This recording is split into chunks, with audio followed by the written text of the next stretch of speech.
So here we have a VT graph example. We've got a cyclist waiting at traffic lights, obviously waiting, so stationary. Then a cyclist who starts to accelerate uniformly from rest to a speed of 5 meters per second in 45 seconds. This speed is maintained for 2 minutes. And then we have a rabbit jumping out in front of the cyclist. I'm presuming he manages to avoid. And then the cyclist brakes and stops in 1 second. We need to sketch this situation. We need to model it on a velocity time graph. Velocity will go on the y-axis, time on the x. I need to fit in 45 seconds, then 2 minutes, which is 120 seconds, and then 1 more second on the end. So let's go for 45 here. We would obviously have like a scale. I don't have a scale. So make sure this is actually scaled, this line here. And then we're accelerating uniformly, which means that we've got a constant acceleration. And so that means that our line on our velocity time graph is going to be straight when we sketch it. So we're sketching from 0, 0, where he's at the start of the situation and not moving at all, to 45 seconds into the situation, where he's now up at 5 meters per second.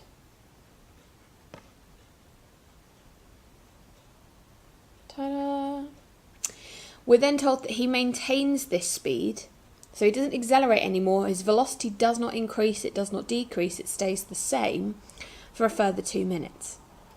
So time passes, but there is no change in velocity, and we get to 2 minutes into this situation, which is 165 seconds, so I should probably label this as time seconds, and velocity meters per second.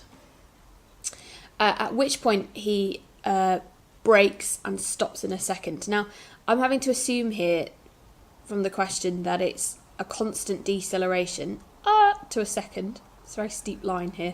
That's 166. It doesn't actually say that, but I think we can assume that at this point. It brakes and stops in a second, so we're just assuming it's a constant deceleration. So here's the velocity time graph of the motion of our cyclist. He starts at 0, 0, accelerates uniformly, so a constant rate of change of increase in the velocity, then maintains a steady velocity for 2 minutes and then brakes sharply. Part B asks us to find the total distance travelled by the cyclist in this situation, and that is the area underneath this VT graph. So we could split this up into 2 triangles and a rectangle. We can also look at this as a trapezium.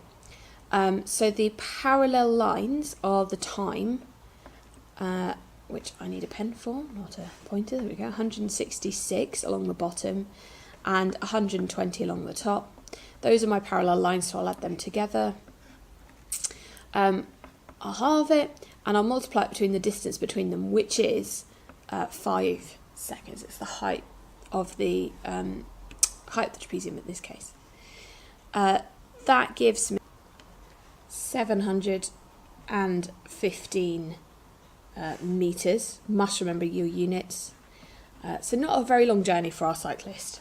But there's a VT problem for you. We'll do plenty more of these in class, but just to give you a bit of a flavour of what's coming.